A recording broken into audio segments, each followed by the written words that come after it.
vohitra no ano misy ny tanananay, any ambanimbany vohitra no ano misy ny akamanay, anyko ny tatanay anyko ny neninay. Ny sofianatra ny atao mahasarika raha amin'ny akapobeany raha ny volovary no resahana dia inona ary ny zava-misy. Raha mahalala kely ny vokatra, sahala ny sahita manodidina ny 2 taona isan'ny hektara ho an'ny toerana tsy mahafehy rano, ary 2 hatramin'ny 5 taona isan'ny hektara ho an'ny toerana tsara rano. Tomba nefa ny vava mihinana. Fa nahoany maro le olana sakatsakana amin'ny fambolem-bary, ka nisan'izany ny rano tsy voafehy amin'ny akamaroan'ny toerana, safodrano na ahitany noho ny lakan-drano sy ny fotodrafitrasa, tototra na simba, vokatry ny dory tanety sy ny vokaondrika ny nofotany, na noho ny orana diso aloha loatra na tonga tara. Vitsy ny mampiasa ny karazam-bary no hatsaraina, masom-bolo lafo na tsy fantatra na tsy misy mihitsy na tsy ampy eo amin'ny toerana sasany. Ny tambaritsika koa efa reraka nakotra ka mila zezika organika sy mineraly zay lafo koa na tsy misy mihitsy na tsy ampy na tsy hita amin'ny toerana maro. Manampy an'izany dia mirongatra ny ahitra, mamely ny bibikely, ny fosotra ary ny aretina, nefa ny fomba ety miady aminy tsy fantatra na tsy zarizary, na lafo koa na tsy misy mihitsy na tsy fantatra amin'ny fanafody ety miady. Tsy ampy na tsy mivoatra na tsy zarizary ny fitaovana ety mamokatra, kely ny velara-tany voajary arak'izany tsy misy ny anotarana. Ary farany dia ny toe-tsaina tsy tia mivoatra, tsy liam-pahalalana, tsy liam-pandrosoana, fa mifikitra amin'ny fanao ny enti-paharazana.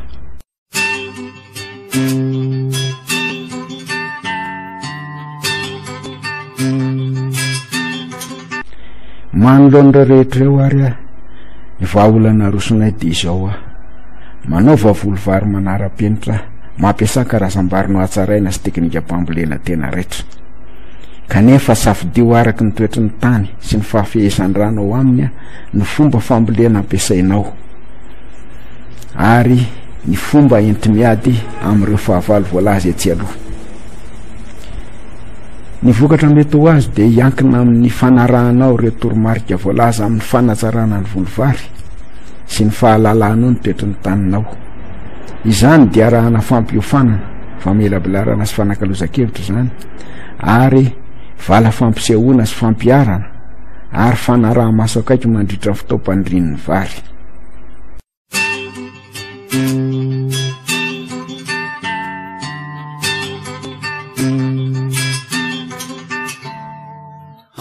Arak'izany ary dia mila mikarakara ny masom-bolo sy ny tany-ketsitsika, satria ny ketsan'io no vary rahampitso araky ny fitenin-drazana.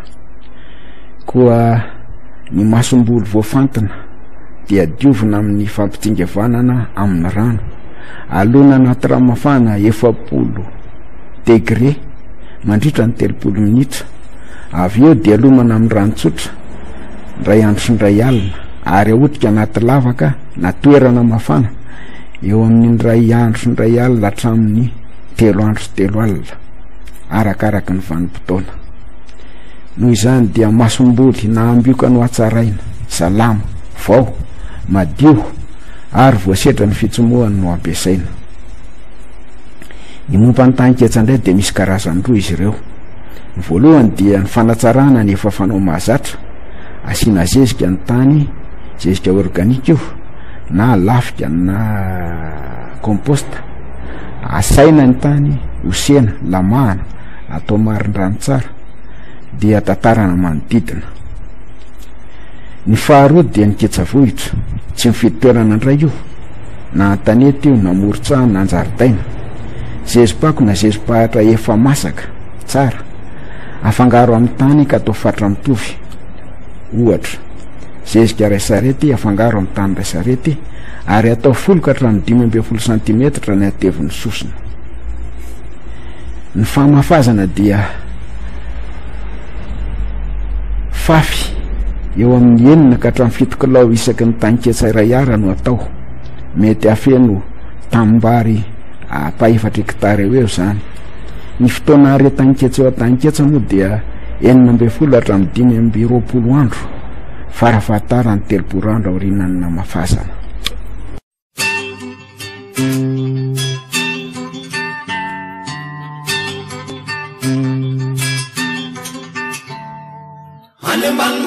Araka zany dia homanina koa ny tanimbary rehefa ho ketsaina.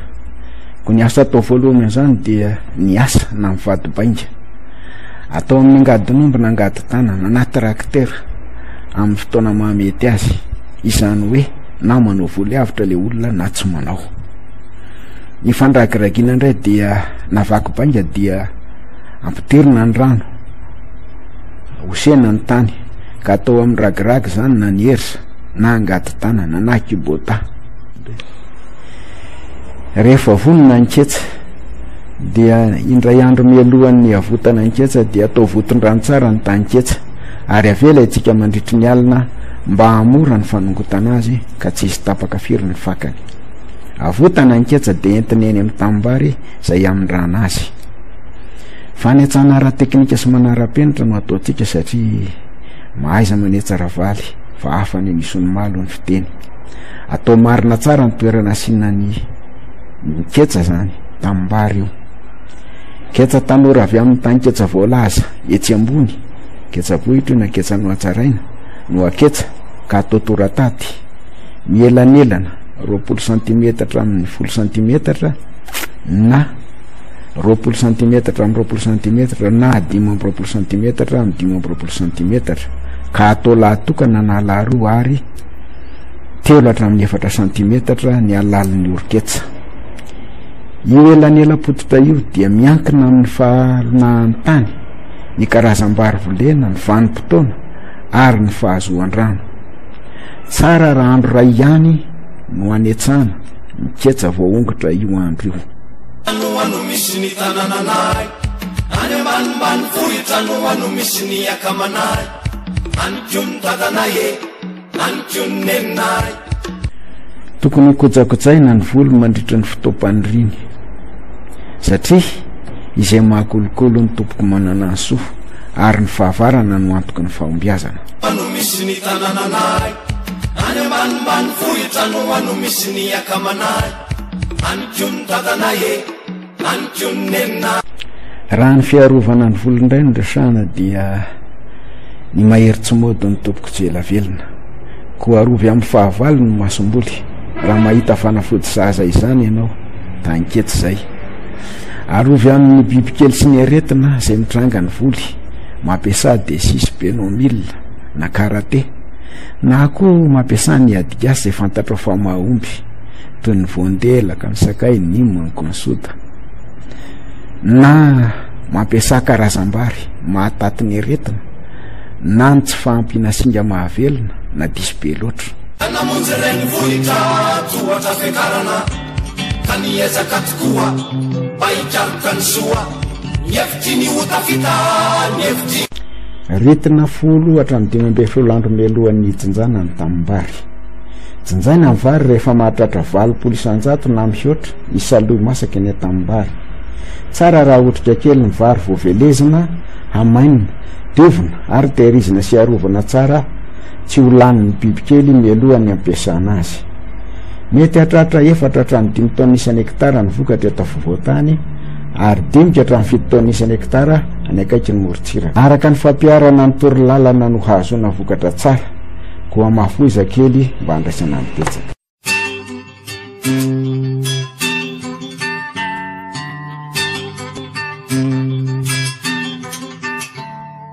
Any ambanimbany vohitra no ano misy ny tanananay, any ambanimbany vohitra no ano misy ny akamanay.